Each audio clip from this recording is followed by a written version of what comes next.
Hello and welcome, I am Arumba. Thank you for joining me. Let's play some extended timeline mod for Europa Universalis IV. So this is a mod that allows you to play all the way back in the year 1 February of 58 up to present day. Now, as is the name of this series, we will be playing the present day start, and the mod maker has done an exceptional job, I think, in mapping out the world as it currently is.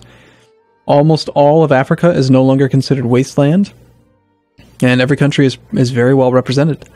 So we're going to be playing as the United States because it's fun. We are going to have our ruler, President Barack Obama. We are a constitutional republic, an independent nation, thank goodness.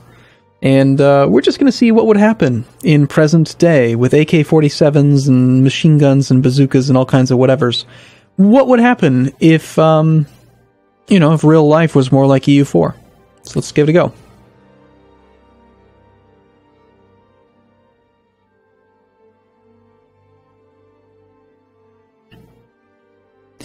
Now there is only a couple drawbacks to starting this late in the extended timeline mod. Number one would be that pretty much all of the technologies have been researched. We are able to get a few more. The game doesn't end at technology 30 with this. We have the technology level internet, which, well, some people have it. Depends on if you have Comcast or not. But we have really good weapons. We got, well, the AK-47 is not really exactly a really good weapon, but there aren't too many more past that. The AK-47 and the M16 rifle are equivalent. We can choose whichever one we want. We've got tanks, essentially. I believe the M1 Abrams and the Leopard 2 and the T-80 are not considered... Those aren't horses, are they? I don't think they are. And the artillery, we've got an M270 MLRS. Badass. Let's go take a look at these actual units and see if we want to switch. So... this one's got 11 offensive fire. What's the difference between these two? Looks like we've got defensive shock 9 versus defensive shock 10. Let's go with the M16 over the AK-47, I think. And for this thing, we want to focus on having the cavalry have more offensive shock or fire. I'd say probably more shock. That's what their whole point is. Let's take the T-80. And for our artillery type, we want the most fire value possible. 11, 11, 11. They're all equal. And then in that case, we want probably the most defensive values that we can get. They're all about equal, but this one's got 11 defensive fire. I think most damage is going to be coming from the fire phase at this point in the game. So we'll take the PZH-2000 for the artillery, so they'll hopefully protect. That's apparently what we already have. And then we're going to do what everyone in the United States really should want to do, which is attack Canada. I mean, they're nice people, but they should join our country, I think. So... again, also, almost all of our ideas are already picked. We can't change them. They're already locked in. So we've got early administrative ideas, early military ideas, but who cares about any of that? Let's go attack Canada. Now, I do think that this mod doesn't really make the United States nearly as powerful as it should be, compared to the military spending in the current year. Like, the United States spends, like, more money on military than the top 10 other countries in the world combined. And yet, when you look at the United States, we have like one base tax in almost every province. So we're very poor, and our force limit is not very high. Let's see, we have a force limit of 157, only 74,000 troops. Russia has more military than we do. I don't know about that. Doesn't really matter. We do have a colonist. Not that he's worth anything at this point in the game. And as far as government goes, we have that constitutional republic. We can change right away, which we probably will do. Because, that's something that the United States government freely allows. It's just changing your government type. We will take the theologian. We will take we have no money. Okay, we'll have to wait a little bit. We're making 241 ducats a month. And it wants us to form an alliance with Canada, but that's just silly. Create a proper fleet. No. We are secular. Most people in this day and age are secular. So you'll see that there's lots of religions everywhere, But if you go into the ledger and you look at the various religions, right here, provinces, we've got that many that are those things. But then we want to see countries. It's in here somewhere. I've seen it before. Not exactly sure what I'm looking for. It's like a religions tab. Oh, there we go. It is. It's the same one. So 152 countries are secular. Only 26 are Sunni, 5 are Buddhist, 3 are Shia, etc. And so the secular faith basically makes it so that you have no ability to convert to anybody, but you have tons of religious unity, and religious unity is not really a factor for you. On top of that, American traditions gives us a bonus as well.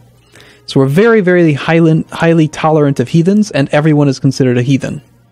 Unless the province itself is actually considered to be secular, which there aren't very many that are secular. This is a state, yeah, it's all Orthodox, so interesting way of handling it.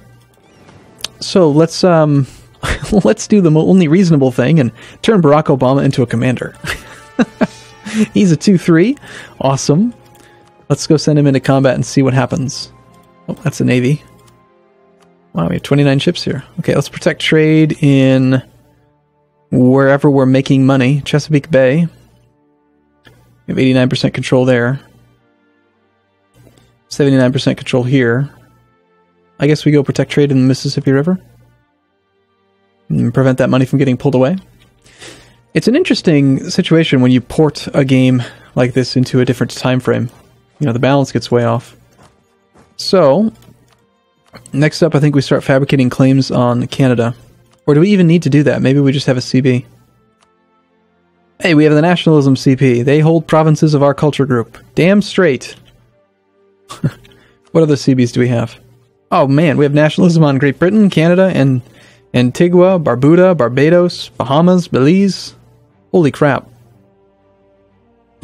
Let's attack everyone. Nationalism. Damn straight.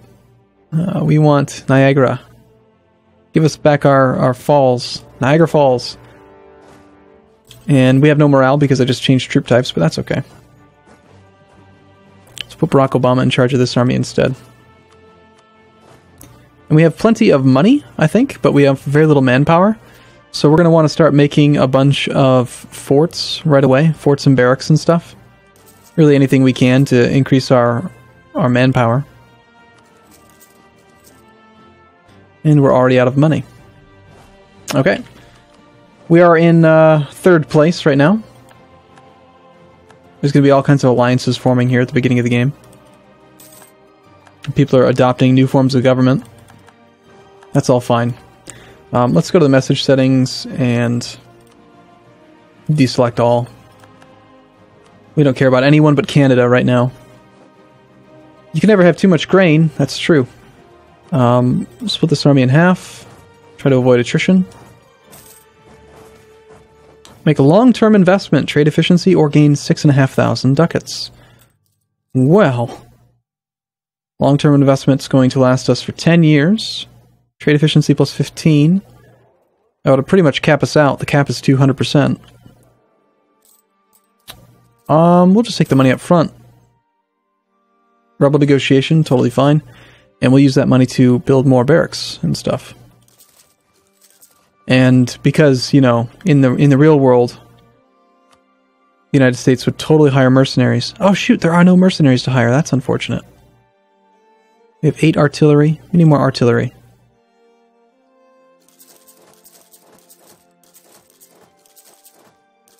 We get 10 more artillery. Actually, let's get 20 more artillery. Really looking forward to the Art of War expansion. It's going to automate the production of multiple unit types at a time. It's going to be awesome. Very exciting indeed. Okay, so we need another leader, but we spent all of our military power. And we also have money, so we need to do this. Let's hire a trade efficiency guy, sure. And a discipline guy, sure. The Whiskey Rebellion. Alexander Hamilton, the Treasurer Secretary, has established a new tax as part of his program to increase central government power. Well, this seems slightly out of date, but okay.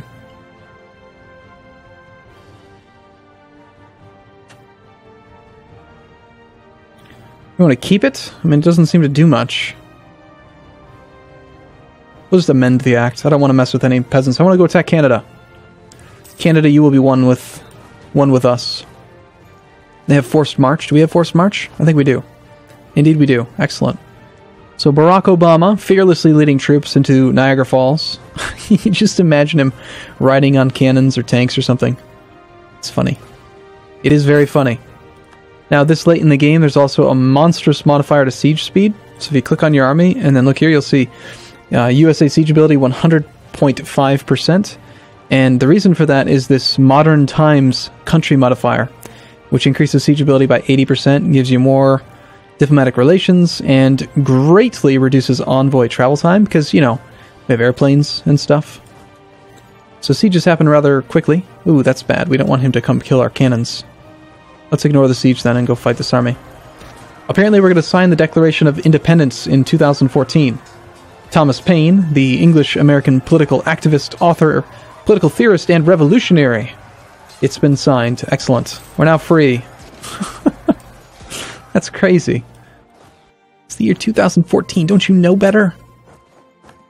And the Canadians have lost, despite the fact that we had low morale. Canadians don't really like to fight people, from what I hear. They're very passive. Peace-loving. Although, I also did read that the Canadians are an often overlooked country in... Oh, we're trying to take that back. Okay. Often overlooked in World War II, but they actually played a significant role in the war, which is pretty fascinating. We're still going to kill them and take their stuff, but, you know, we thank them for their service. So we've got a lot of cannons now. Maybe more than we need, but you know how I like to play. I like me some cannons. Now, what kind of fort level are these all? Oh, look at that. The garrison's very small. Only 1,000. So we probably don't even need... We just need 5 artillery for a maxed out bonus. That's crazy.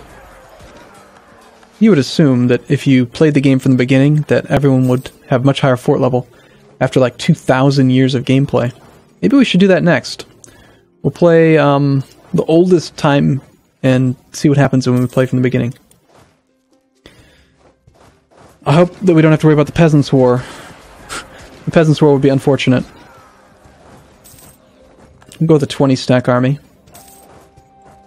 And he's forced marching away, which is rather annoying.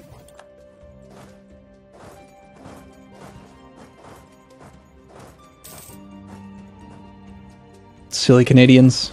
Bend the knee. You know you want to be part of our realm.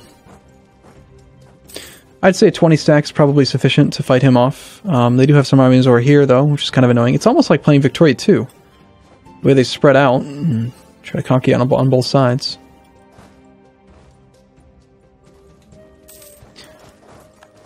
I wonder if we can do full annexation of Canada. Do you think we can annex Canada in one war? That would be fun. That's going to be the goal. Let's go siege everything that they own and try to full annex Canada.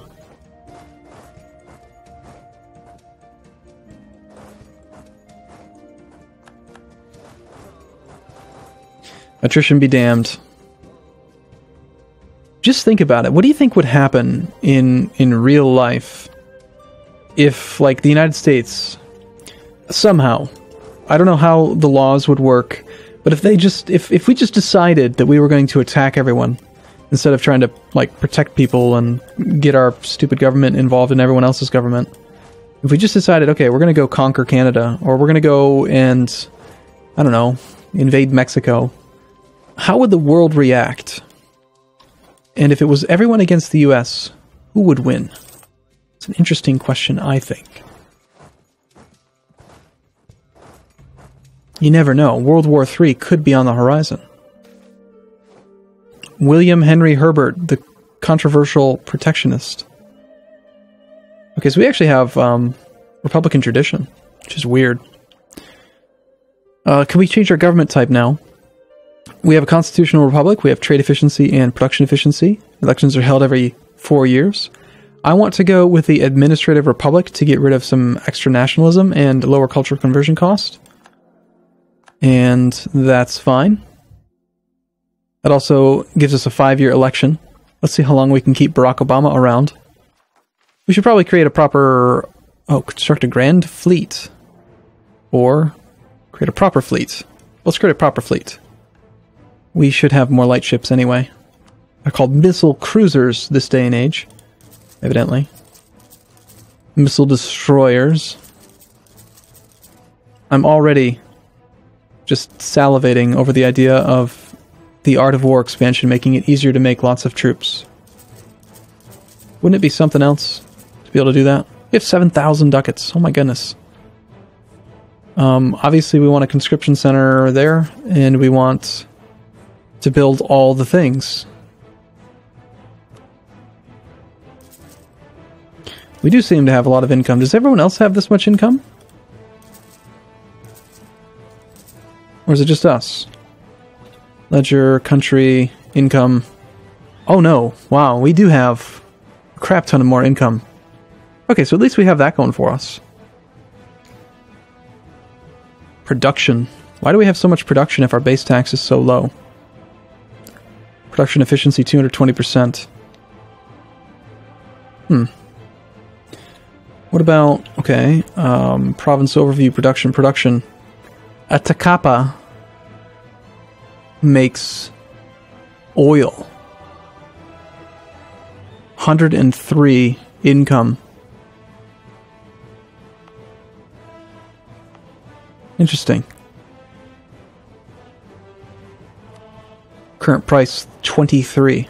Very cool. Alright, cool. Well, I am going to take a break here. If you like this series and series like this, or this mod, or you like the discussions about random things like World Conquest in the year 2014, then leave a comment, like the video, do that whole thing. You know the deal. Helps the video, helps out the channel quite a bit by increasing search ranking when people search for things like EU4 or United States attacks Canada. And I do look forward to seeing you in the next video. See you again soon. Thanks for watching, everyone. See you in a bit.